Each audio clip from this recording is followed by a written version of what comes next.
Bien, les invito a que me acompañen al libro de Génesis, capítulo 18. Libro de Génesis, capítulo 18. Si alguien necesita que se le preste una Biblia, puede levantar su mano y el hermano Edward le puede prestar una Biblia y lo puede dejar al final del culto en el asiento. Libro de Génesis, capítulo 18. Estaremos viendo del versículo 16 hasta el final, aunque normalmente nos enfocaremos hasta el versículo 26, pero veremos todo el contexto del pasaje e incluso mencionaremos algo del capítulo 19. Génesis capítulo 18, del versículo 16 en adelante. El título de este mensaje de esta mañana es ante el inminente juicio de Dios, ante el inminente juicio de Dios. Dice la palabra de Dios: y los varones se levantaron de allí y miraron hacia Sodoma, y Abraham iba con ellos acompañándolos. Y Jehová dijo: ¿encubriré yo a Abraham lo que voy a hacer? Habiendo de ser Abraham una nación grande y fuerte, y habiendo de ser benditas en él todas las naciones de la tierra, porque yo sé que mandará a sus hijos y a su casa después de sí, que guarden el camino de Jehová, haciendo justicia y juicio, para que haga venir Jehová sobre Abraham lo que ha hablado acerca de él.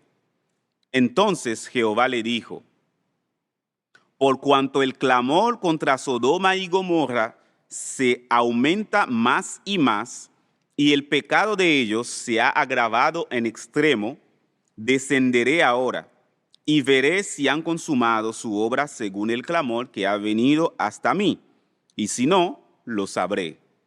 Y se apartaron de allí los varones y fueron hacia Sodoma, pero Abraham estaba aún delante de Jehová. Y se acercó Abraham y dijo: ¿destruirás también al justo con el impío? Quizás haya 50 justos dentro de la ciudad. ¿Destruirás también y no perdonarás al lugar por amor a los 50 justos que estén dentro de él? Lejos de ti el hacer tal, que hagas morir al justo con el impío, y que sea el justo tratado como el impío. Nunca tal hagas.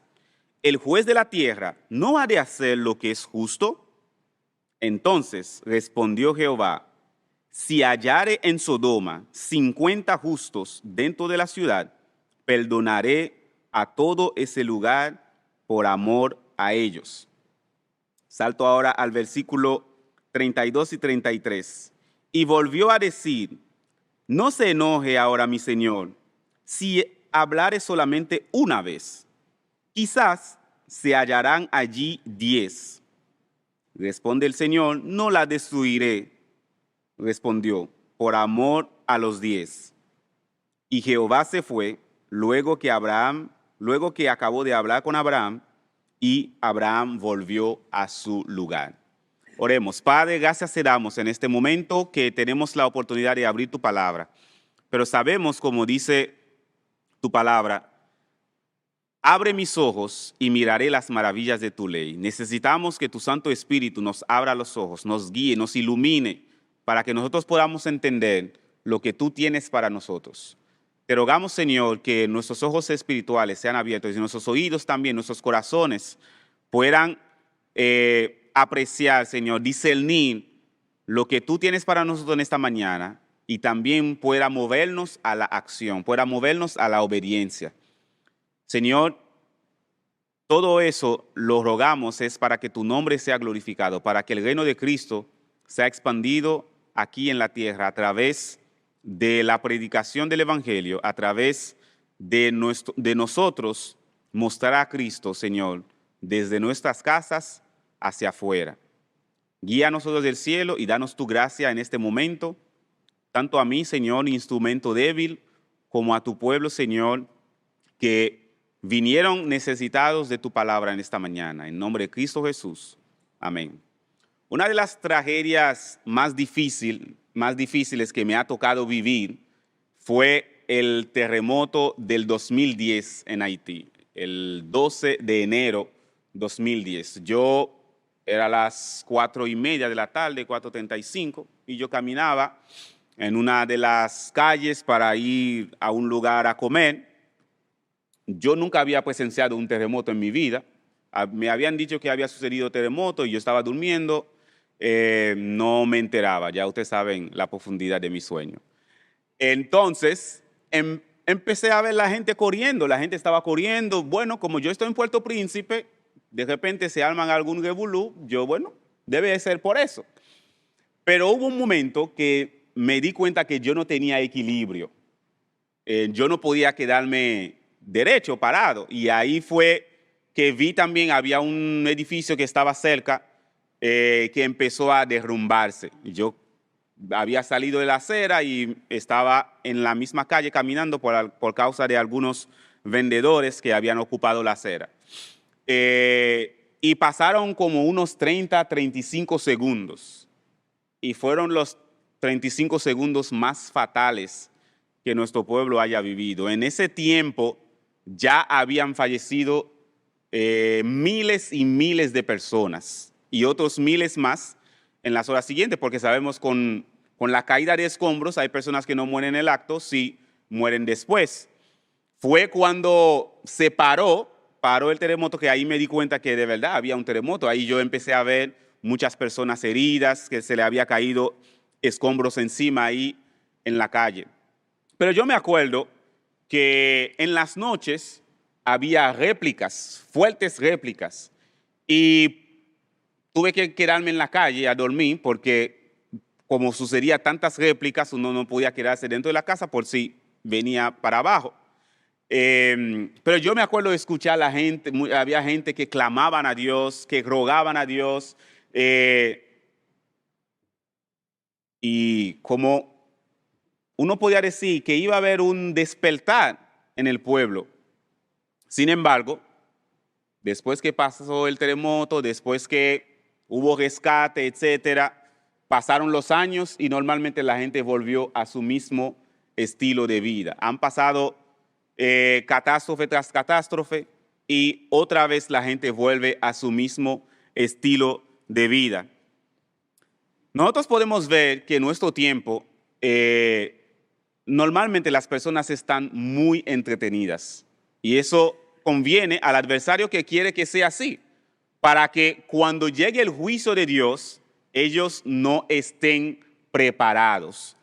Eso es lo que vemos aquí en Génesis capítulo 18 y es un pasaje que se comenta mucho en el Nuevo Testamento y lo vamos a ver más adelante. Pero algo que nos presenta Génesis 18 es que el juicio de Dios es inminente y había muchas personas, en total, personas que vivían en 5 ciudades que no estaban preparadas, que no estaban para nada apercibidas de que el juicio de Dios iba a venir sobre ellos. Pero en el caso de nosotros, ¿qué podemos decir acerca de nosotros? Bueno, el pasaje nos presenta 3 cosas que vamos a ver en esta mañana. Que nosotros, en primer lugar, conocemos el plan de Dios para la maldad. Conocemos el plan que Dios tiene para solucionar el problema del pecado del hombre. Si ven conmigo ahí en Génesis capítulo 18, versículo 16, podemos ver que Dios muestra, revela ese plan que Él tiene para enfrentar la maldad y se lo comunica a Abraham. Nosotros conocemos el plan de Dios para la maldad y lo vamos a ampliar un poco más adelante. Miren lo que dice el Señor por causa del pacto que tenía con Abraham, por causa de esa amistad que tenía con Abraham. Versículos 17 y 18. ¿Encubriré yo a Abraham lo que voy a hacer? Básicamente era una pregunta retórica. Dios le iba a esconder a Abraham lo que iba a hacer. Algo tan trascendente, algo tan trágico, tan dramático, esa destrucción por fuego de esas ciudades. No, Dios está haciendo la pregunta y la respuesta es obviamente no. Y dice en el versículo 20, entonces Jehová le dijo, por cuanto el clamor contra Sodoma y Gomorra se aumenta más y más, y el pecado de ellos se ha agravado en extremo, descenderé ahora y veré si han consumado su obra según el clamor que ha venido hasta mí, y si no, lo sabré. Ya Dios le está mostrando a Abraham lo que va a hacer. Abraham sabía, en cierto modo, que las ciudades de Sodoma y Gomorra y otras más estaban llenas de hombres de pecado. Incluso la primera vez que Abraham rescató a su sobrino Lot, ya se sabía que ese pueblo era un pueblo pecaminoso. Pero a lo largo de las escrituras, podemos ver que Dios revela su juicio inminente, los diferentes juicios, los diferentes actos de juicio que vemos en las escrituras, se lo comunica a uno de sus siervos o a todos los de su pueblo. Vamos a ver algunos ejemplos. Miren conmigo Génesis capítulo 6. Génesis capítulo 6, cuando en los tiempos de Noé tenemos lo que sucedió con el diluvio universal. Dice Génesis 6, versículos 5 al 7. Y vio Jehová que la maldad de los hombres era mucha en la tierra, y que todo designio de los pensamientos del corazón de ellos era de continuo solamente el mal. Y se arrepintió Jehová de haber hecho hombre en la tierra, y le pesó en su corazón, le dolió en su corazón. Y dijo Jehová, raeré de sobre la faz de la tierra a los hombres que he creado, desde el hombre hasta la bestia y hasta el reptil, y las aves del cielo, porque me arrepiento de haberlos hecho. Ya eso es la decisión de Dios en sí mismo. En el seno del Dios Trino, Dios tomó esa decisión de traer esa destrucción universal. Sin embargo, que vemos más adelante, versículo 11, dice, y se corrompió la tierra delante de Dios, y estaba la tierra llena de violencia, y miró Dios la tierra, y he aquí que estaba corrompida, porque toda carne había corrompido su camino sobre la tierra. ¿Y qué dice el versículo 13? Y dijo Dios, ¿a quién? A Noé. Dijo Dios a Noé, el fin de toda carne ha venido delante de mí, porque la tierra está llena de violencia a causa de ellos, y he aquí que yo los destruiré con la tierra. Esa decisión que Dios había tomado de destruir la tierra en este tiempo, en este mundo lleno de violencia, ¿qué hizo Dios después? Se lo comunicó a Noé, que él había escogido con su familia. Dice en el versículo 13, después que Dios había tomado esa decisión, dijo a Noé, ya en el capítulo, al final del capítulo 5, Noé se define, su nombre se reconoce como Consuelo, su papá lo había llamado así, que iba a traer consuelo, alivio, porque por la misma maldición, la tierra estaba en un estado, podemos decirlo así, agónico. Así que a través de la historia, Dios comunica a sus siervos lo que Él va a hacer. Lo comunicó a Abraham, que Él iba a traer destrucción ante la maldad de los que moraban en Sodoma y Gomorra y las demás ciudades de la llanura. También, cuando Dios llevó al pueblo de Israel a la tierra de los cananeos, Él les dijo, miren, no porque ustedes son los mejores, no porque ustedes son los buenos, que yo les voy a poner esa tierra. No, es por la maldad de estas personas. Y según lo que vemos en Levítico 18 y 20, esas personas practicaban todo tipo de perversión sexual, bestialismo, homosexualidad, incesto, muchísimas cosas que Dios le advierte a su pueblo. Miren, ya la tierra está cansada de ese modo de vivir de esas personas y yo voy a visitar la maldad de ellos. También Dios advirtió al pueblo de Jerusalén con Jeremías que él iba a traer destrucción. Después trajo a Nabucodonosor. A Nínive Dios le mandó ¿a quién?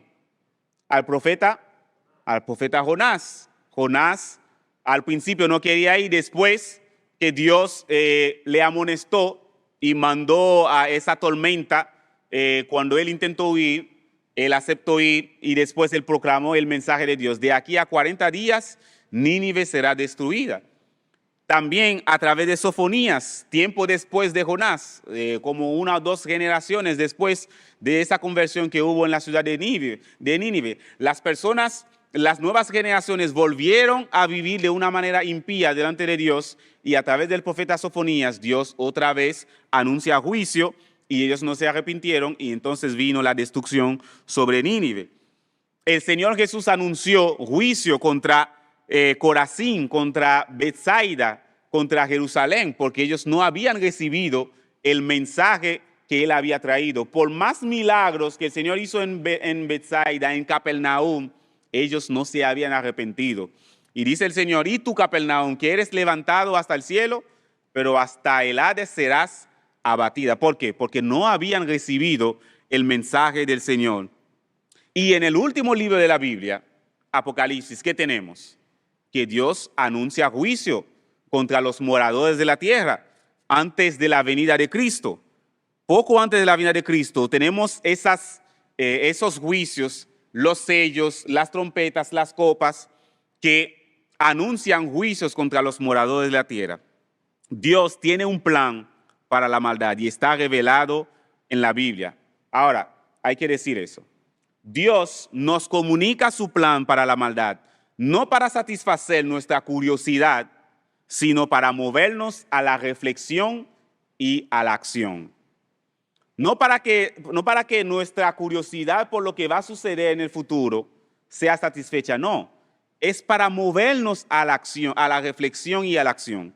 Así que en primer lugar hemos visto que Dios tiene un plan para el problema de la maldad que hay en el mundo, pero también ante el inminente juicio de Dios, nuestra principal labor es testificar a los que están más cerca de nosotros. ¿Por qué en primer lugar decimos que el juicio de Dios es inminente? Cuando Dios fue donde Abraham, ¿sabe cuánto tiempo le quedaban a la gente de Sodoma y Gomorra? Menos de 24 horas. Menos de 24 horas. Porque ellos llegaron donde Abraham, el Señor y los 2 ángeles llegaron donde Abraham ya después del mediodía. Dice el versículo, versículo 1 del capítulo 18, el Señor le apareció a Abraham estando él sentado a la puerta de su tienda en el calor del día. Ya después del mediodía, Abraham estaba descansando, haciendo siesta, y ahí aparece Dios. Los ángeles llegaron a Sodoma ya cuando el sol se estaba poniendo. Dice ahí el versículo, en el capítulo 19, el versículo 1, a la caída de la tarde. A esas personas le quedaban solamente menos de 24 horas de vida. ¿Y sabe qué? No lo sabían. No lo sabían. Ellos estaban totalmente despreocupados, desapercibidos de que por su pecado venía el juicio de Dios, pero ellos no estaban para nada apercibidos. Entonces, en el versículo 19, nosotros vemos lo que Dios está procurando al anunciarle a Abraham lo que él va a hacer. Repetimos, no es para satisfacer nuestra curiosidad, sino para movernos a la acción y a la reflexión. ¿Qué Dios estaba buscando? Dice el versículo 18,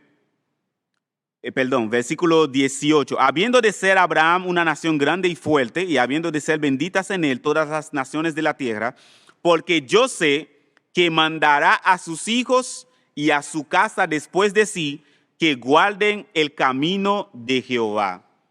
Dios dice aquí, según algunas traducciones, Dios había escogido a Abraham para que Abraham mandara a sus hijos y a toda su casa a guardar el camino de Jehová.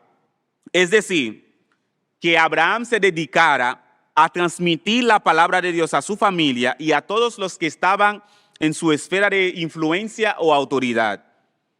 Génesis no registra mandamientos o leyes de Dios para regir la vida de Abraham, su forma de vivir. Sin embargo, por su vida de adoración, al mirar la vida de adoración de Abraham y al ver cómo él se mantuvo separado de los pueblos paganos y al ver también el trato que él tuvo con sus semejantes, refleja el sentido de la expresión el camino de Jehová. Los mandamientos bien expresos se iba a venir más adelante. Pero el Génesis no nos presenta que Dios le dijo a Abraham, aparte de la circuncisión que él le mandó como señal para el pueblo, no vemos mandamientos así concretos para Abraham. Sin embargo, hay algunas acciones concretas en la vida de Abraham que demuestran que Abraham recibió de parte de Dios normas para una vida santa, para una vida justa. ¿Cuáles son esas acciones? En primer lugar, Abraham vivió como un extranjero y peregrino hasta el final de su vida. Hay una palabra que se repite desde el capítulo 12, cuando Dios llama a Abraham. Hay una palabrita que se repite una y otra vez hasta el fin de la vida de Abraham. Es la palabra tienda. Tienda. ¿Qué le da a entender esa expresión, esa palabra tienda? Bueno, le da a entender es una persona que está viviendo una vida nómada, una vida de movimiento, no se queda fijo en un lugar. Y eso en la tierra que Dios le había prometido a él, que le iba a dar. Aún así, Abraham vivió como un extranjero, como un peregrino.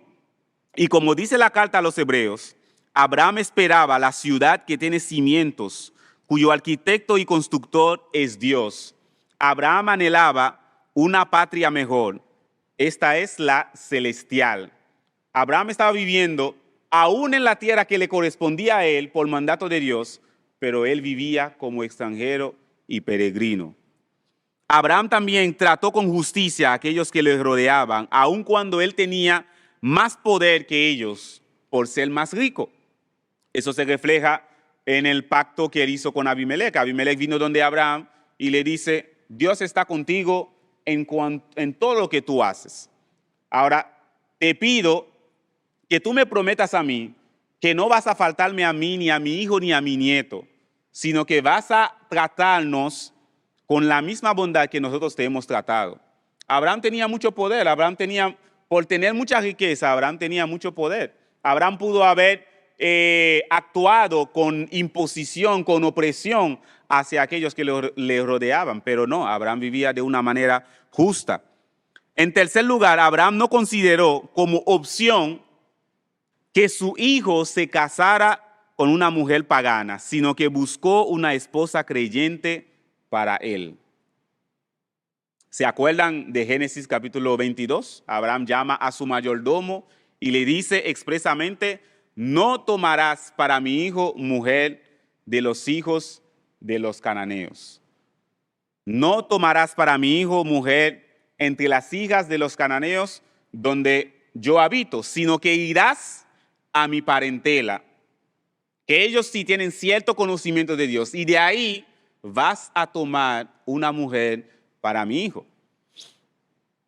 Lo del yugo desigual no es algo de 2 de Corintios capítulo 6. No, eso es desde antes. El Señor está mostrando, como dice Pablo, no os unáis en yugo desigual con los incrédulos. Abraham quería una esposa creyente para sus hijos. Y ¿saben qué? Todas esas características que vemos en Abraham, como Dios dice aquí, Abraham iba a mandar a sus hijos que guarden el camino de Jehová. Cuando vamos a la vida de Isaac, las encontramos. Vayan conmigo a Génesis capítulo 26.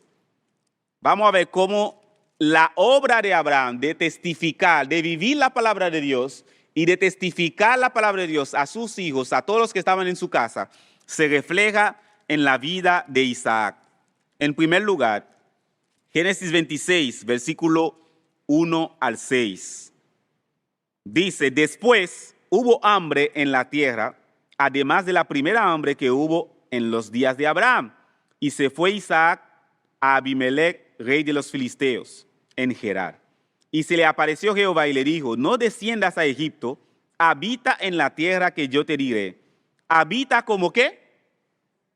Como forastero en esta tierra, y estaré contigo y te bendeciré, porque a ti y a tu descendencia daré todas estas tierras, y confirmaré el juramento que hice a Abraham tu padre. Multiplicaré tu descendencia como las estrellas del cielo, y daré a tu descendencia todas estas tierras, y todas las naciones de la tierra serán benditas en tu simiente. por cuanto oyó Abraham mi voz y guardó mi precepto, mis mandamientos, mis estatutos y mis leyes. Habitó pues Isaac en Gerar. Ahora, versículo 25. Versículo 25. Hablando de Isaac, y edificó allí un altar e invocó el nombre de Jehová y plantó allí, ¿qué? ¿Qué plantó Isaac allí? Su tienda. El mismo tipo de vida nómada, es decir, viviendo como un forastero, como un extranjero. Isaac estaba repitiendo la misma forma de vivir de su padre Abraham. Plantó allí su tienda, viviendo como Dios le había mandado vivir. A pesar de que tenía mucha riqueza, mucho dinero, pero esas cosas no eran para él lo más importante, sino vivir como un ciudadano del reino de los cielos. En segundo lugar, vean conmigo Génesis 26, versículos 12 al 22.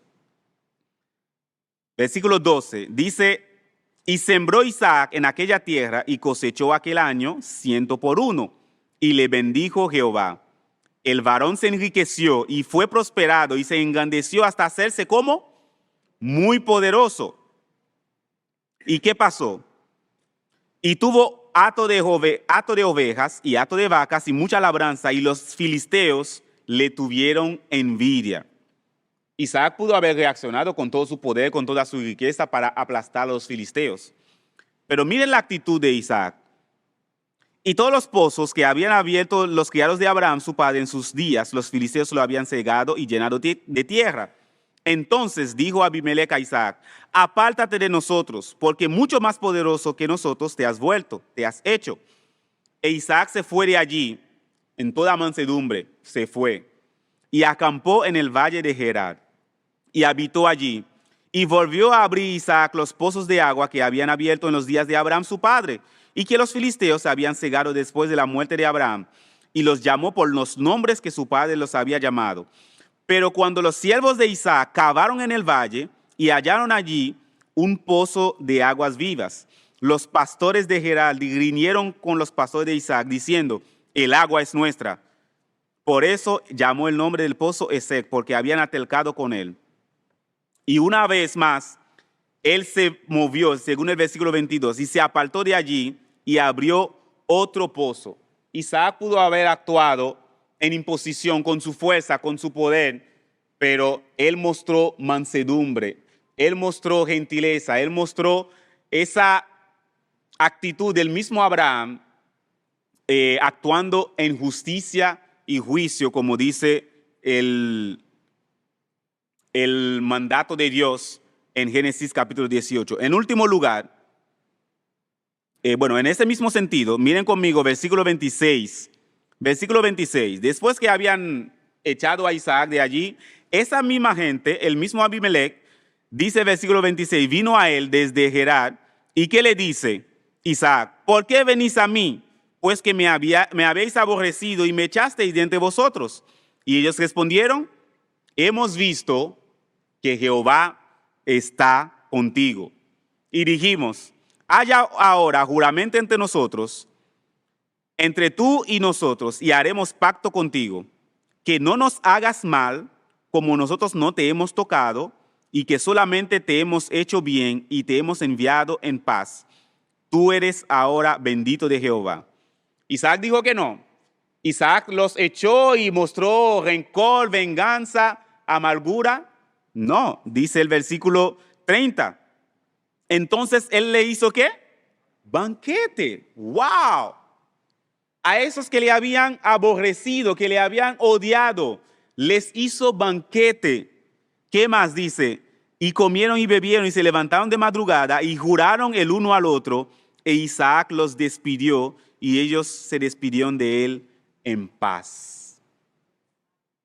¿Están viendo la misma actitud de Abraham en la vida de quién? De su hijo Isaac. Por último, en cuanto a Isaac, Génesis 28, versículo 1 al 5. Saben que Isaac tuvo dos hijos, Esaú y Jacob.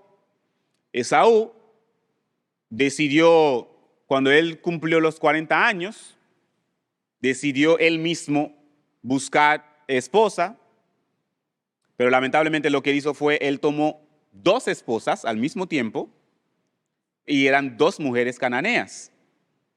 Y dice el versículo del capítulo que estábamos leyendo, eso fue amargura de espíritu para Isaac y Rebeca. Pero quedaba Jacob, que era el hijo del pacto.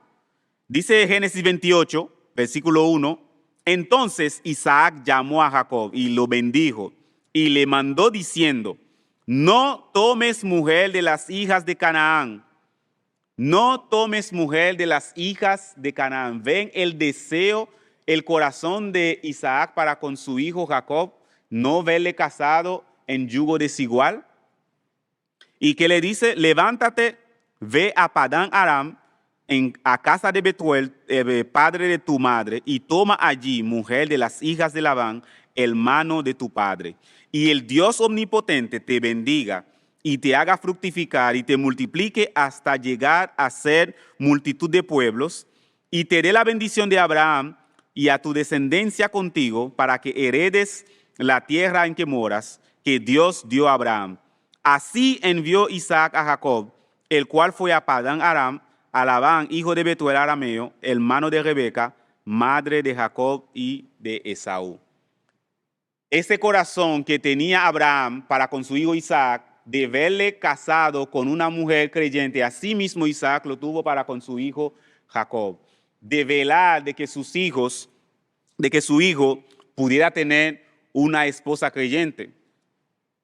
Yo he podido ver a lo largo de las Escrituras cómo eso ha traído tanta destrucción, tanta muerte, cuando uno de los miembros de la comunidad del pacto de Israel decide casarse con alguien, con una mujer, o los hombres con una mujer, o las mujeres con alguien que no sea del pueblo de Dios. Y eso ha traído tanto desastre. Uno de los desastres más conocidos es lo que pasó con Josafat, que decidió casar a su hijo mayor, con nada menos que la hija de Jezabel.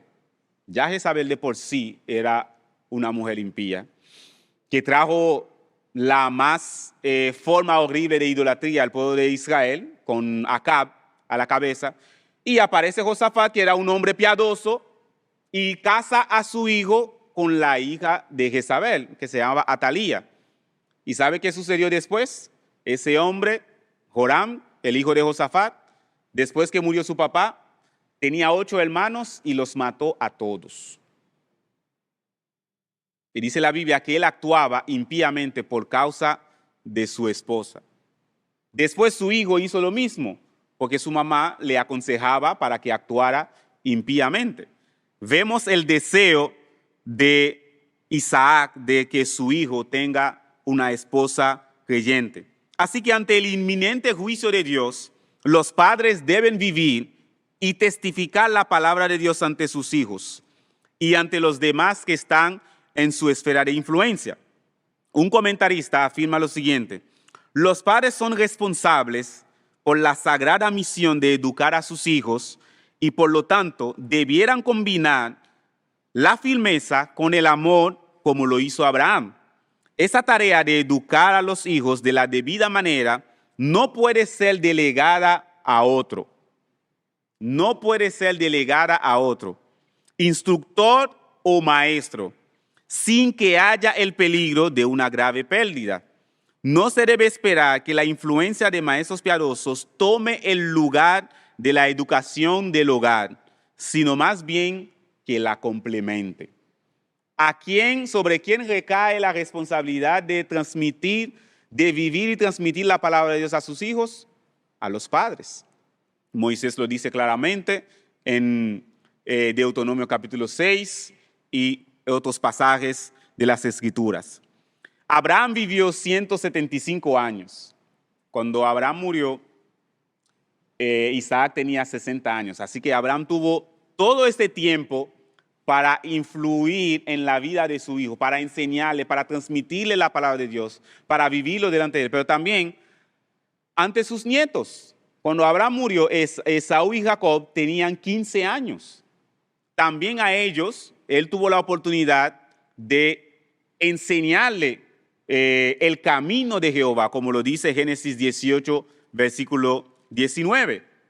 Así que tanto los padres como los abuelos pueden ver en Abraham ese modelo de lo que Dios espera de ellos, de enseñarle a sus hijos, de vivir delante de sus hijos y delante de los que están cerca de ellos, el camino de Jehová. Así que Dios tiene un plan para enfrentar la maldad en el mundo y nosotros lo sabemos, tenemos conocimiento de ese plan, pero eso debe movernos a la acción.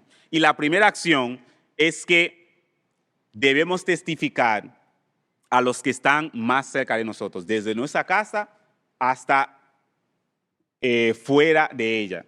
Eso es lo que Dios está mostrando y esperando de Abraham en Génesis capítulo 18. Volvamos a Génesis capítulo 18 y ahora vamos a ver nuestro tercer punto, que es ante el inminente juicio de Dios, nuestra segunda labor es interceder por aquellos que están expuestos al juicio de Dios. Repito, ante el inminente juicio de Dios, nuestra segunda labor es interceder por aquellos que están expuestos al juicio de Dios. Para Sodoma y Gomorra y las demás ciudades de la llanura, el juicio de Dios contra su pecado había llegado. Dice el versículo 20, por cuanto el clamor contra Sodoma y Gomorra se aumenta más y más, el pecado de ellos se ha agravado en extremo, descenderé ahora y veré si han consumado su obra según el clamor que ha venido hasta mí, y si no, lo sabré.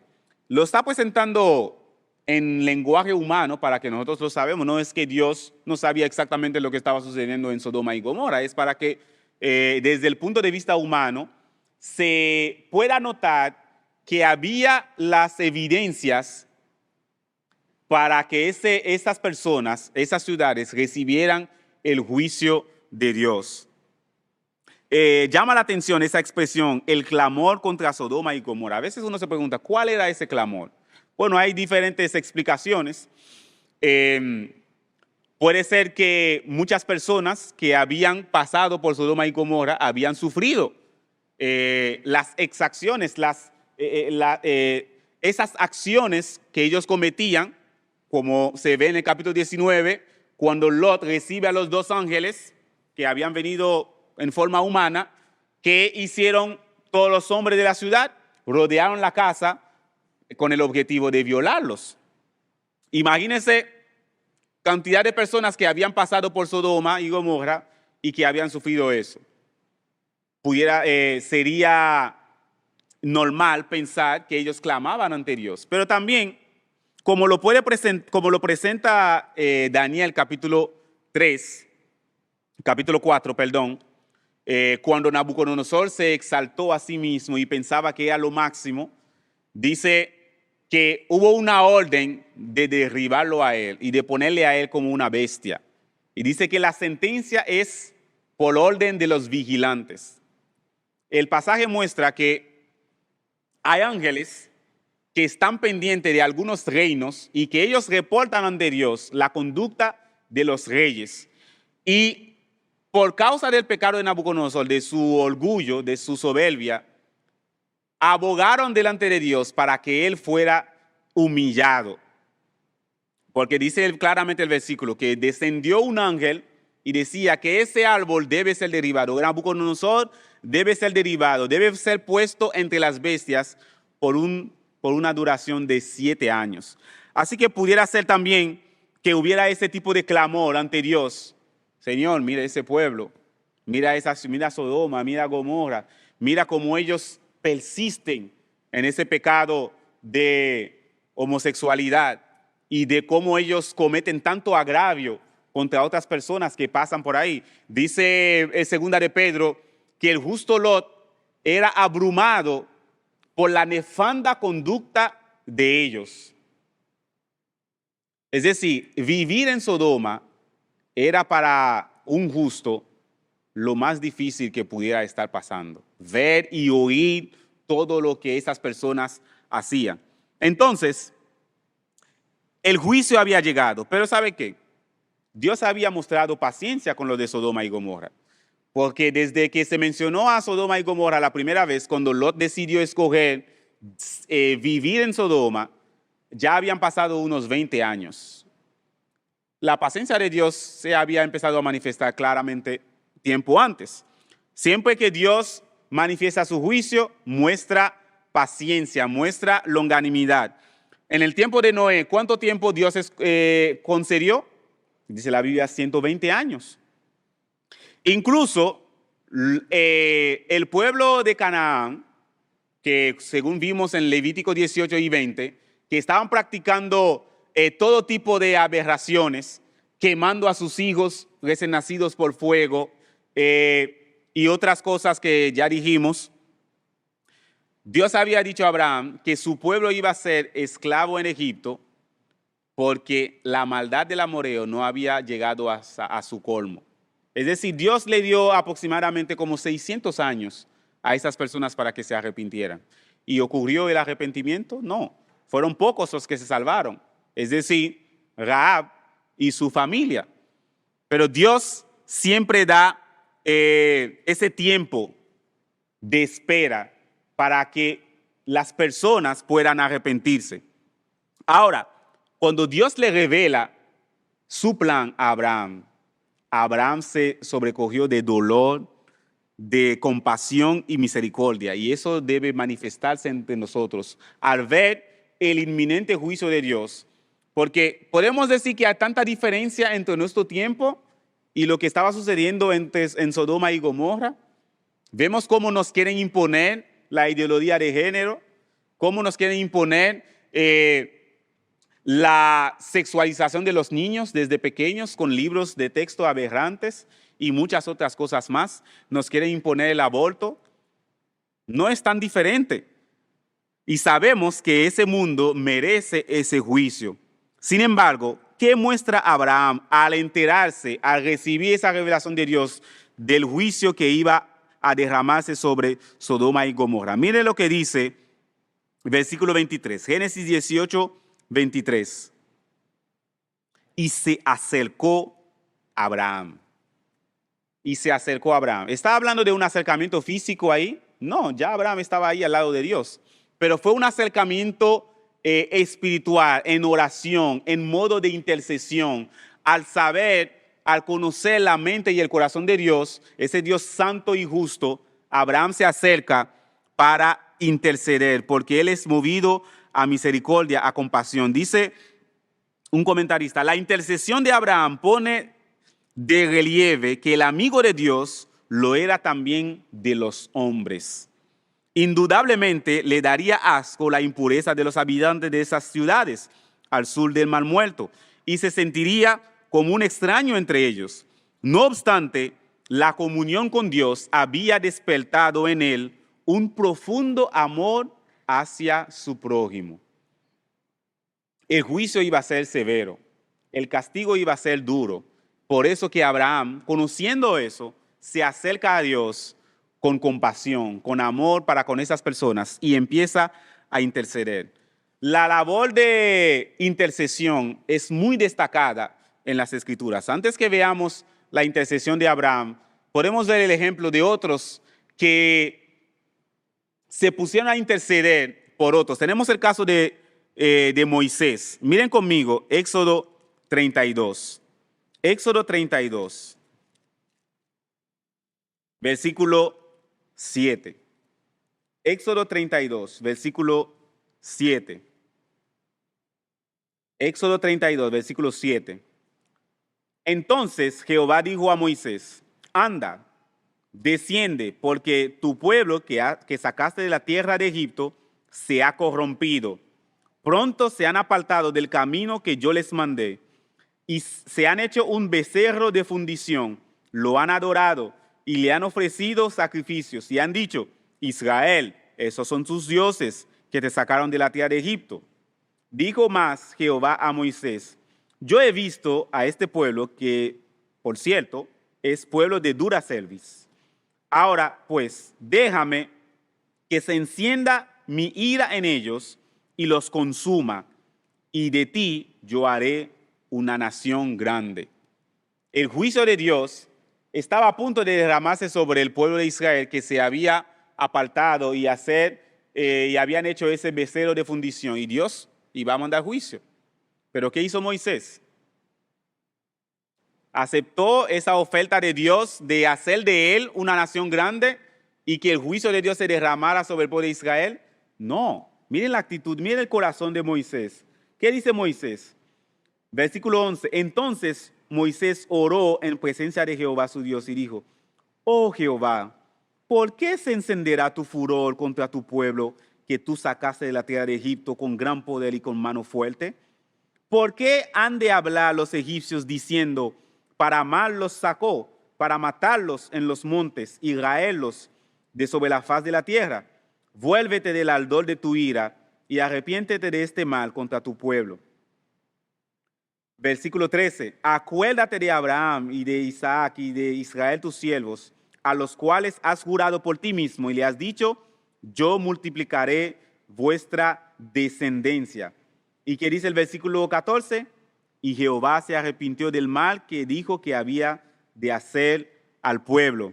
Versículo 31 de ese mismo capítulo. Entonces volvió Moisés a Jehová y dijo: te ruego, pues, este pueblo ha cometido un gran pecado, porque se hicieron dioses de oro, que perdones ahora su pecado, y si no, ráeme ahora de tu libro que has escrito. Miren ese corazón de intercesión de Moisés. No lo menciona ese pasaje, pero más adelante en Deuteronomio, Moisés dice que él estuvo postrado delante de Dios 40 días y 40 noches, intercediendo delante de Dios para que Dios no destruyera al pueblo por su pecado, hasta que Dios le diera respuesta favorable.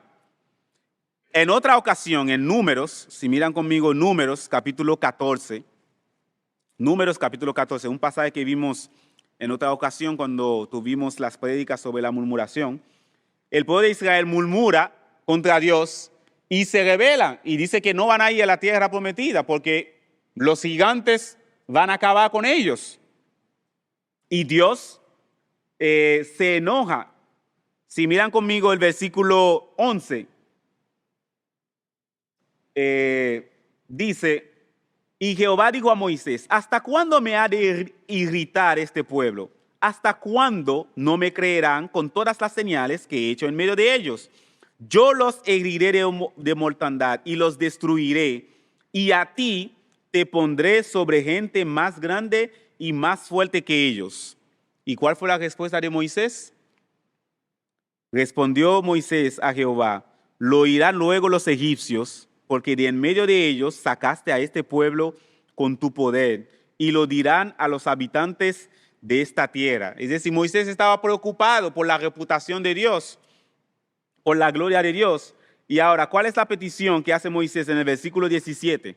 Ahora pues, yo te ruego que sea magnificado el poder del Señor como lo hablaste diciendo: Jehová, tardo para la ira y grande en misericordia, que perdona la iniquidad y la rebelión, aunque de ningún modo tendrá por inocente al culpable, que visita la maldad de los padres sobre los hijos hasta los terceros y los cuartos.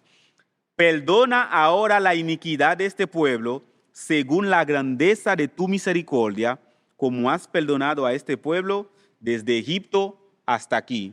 Y Dios responde en el versículo 20: yo lo he perdonado conforme a tu dicho.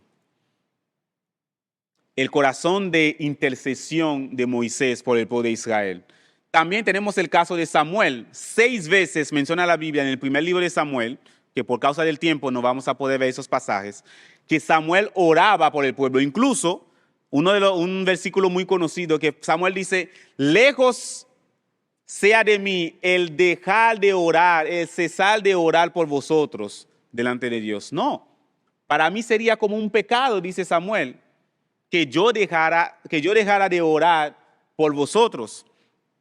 Ahora, no siempre Dios va a dar respuestas favorables a nuestras intercesiones. Hay un versículo que me impacta muchísimo que está en Jeremías capítulo 15, cuando el pueblo de Israel estaba tan empeñado en desobedecer a Dios en este tiempo, Y Dios dice, miren, aunque Moisés y Samuel se pongan delante de mí a favor de ese pueblo, yo no lo voy a escuchar. Wow, fue duro para mí leer ese versículo, porque ver a un pueblo tan obstinado, de manera que aun cuando viniera Moisés y Samuel, esos dos grandes intercesores, Dios dice, yo no lo voy a escuchar. Pero tenemos en segunda carta a Timoteo, capítulo 2, versículo 1 al 4, donde Dios dice que debemos hacer rogativas, peticiones, súplicas y acciones de gracias por todos los hombres. Tenemos que orar por todos los hombres. ¿Por qué? Porque eso es agradable, bueno y agradable delante de Dios, el cual quiere que todos los hombres sean salvos. Que clamemos a Dios por la salvación de todos los hombres. Que oremos a Dios, que supliquemos a Dios por la salvación de todos los hombres. Asimismo hizo Abraham. Miren conmigo, Génesis 18. ¿Destruirás también al justo con el impío?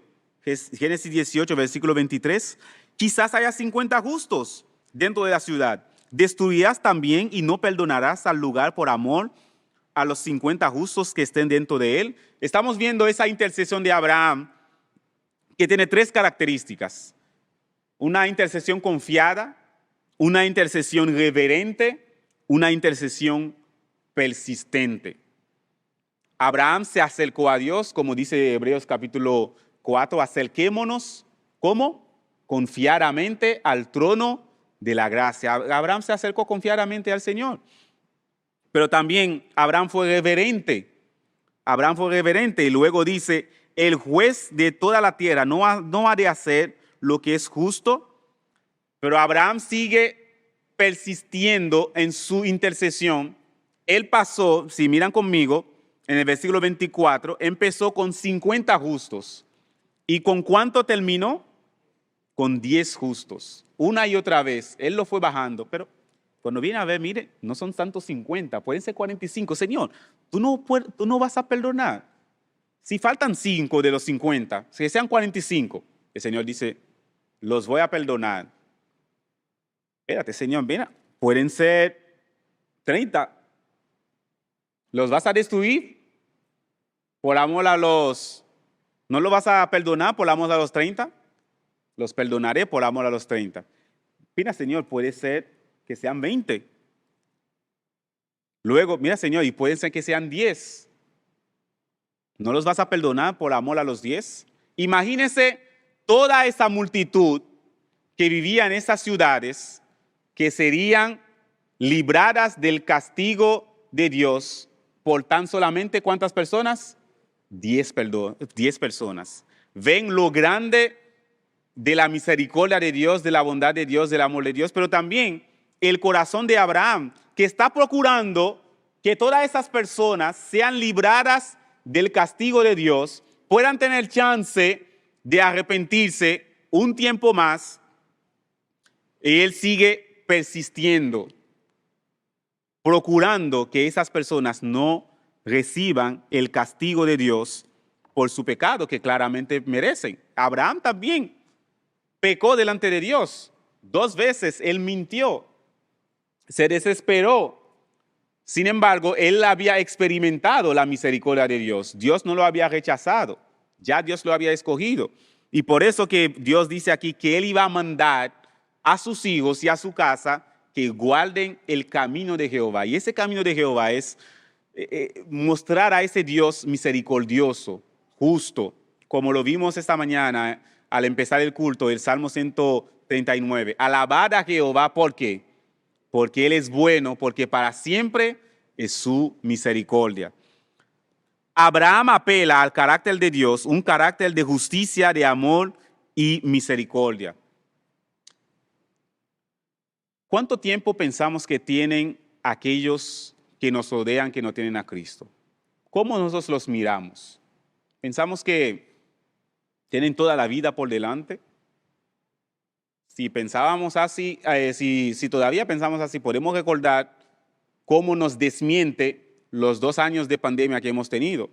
Han muerto personas de todas las edades, ancianos, adultos, jóvenes, niños. Muchos pensaban que tenían toda la vida por delante. Pero dice la Biblia que está establecido que el hombre muera una sola vez y después de eso, el juicio. El juicio viene tanto en el momento que Dios va, antes del regreso de Cristo, va a mandar juicio, pero también ya desde que una persona parte de ese mundo sin Cristo, ya está expuesto al juicio. Entonces, ¿qué debe verse en nosotros? Esa actitud que muestra Abraham aquí, de intercesión. Si recordamos al Señor Jesucristo, frente a aquellos que lo estaban crucificando, ¿qué Él dice? Padre, perdónalos, porque no saben lo que hacen. Esteban dice lo mismo. Señor, no les tome en cuenta este pecado. Hermanos, velemos por nuestras familias, velemos por nuestros hijos. Como dijo el pastor Samuel Pérez, mostremos a Cristo ante nuestra familia, ante todos, viviendo la palabra de Dios. Miremos con compasión a aquellos que están perdidos y como Abraham, intercedamos por ellos. Y que el Señor haga su obra. Pero nosotros vamos a hacer lo que Dios está pidiendo de nosotros, como Abraham, de mandar a sus hijos y a su casa que guarden el camino de Jehová. Y Abraham, al conocer la severidad del castigo de Dios, se derrama en intercesión, mostrando compasión para aquellos que están perdidos. No pensemos que los que nos rodean tienen todo el tiempo delante. A Sodoma y Gomorra le quedaba ¿cuánto? Menos de 24 horas. Intercedamos por aquellos que están perdidos. Señor, tú eres bueno. Tú mostraste paciencia, misericordia para con aquellos, Señor, que estaban obstinados en su pecado. Pero todavía, oh Dios del cielo, como dice el apóstol Pedro, el Señor no retarda su promesa, sino que es paciente para con todos, no queriendo que ninguno perezca, sino que todos procedan al arrepentimiento. Que nosotros, Señor, que conocemos tu plan para enfrentar el pecado y la maldad, que podamos velar por nuestras familias y que podamos interceder y testificar a otros, Señor, interceder por otros que están perdidos y hablarles la palabra tuya, oh Dios del cielo, para salvación. Te rogamos que tú obres salvación, porque tú eres ese Dios que quiere que todos los hombres sean salvos. Abre nuestra boca, Señor, para que podamos proclamar tu palabra, pero también que nuestra vida lo muestre a todos que Cristo es el único y suficiente Salvador. En nombre de Él te lo pedimos. Amén. Hermanos, que el Señor les siga bendiciendo.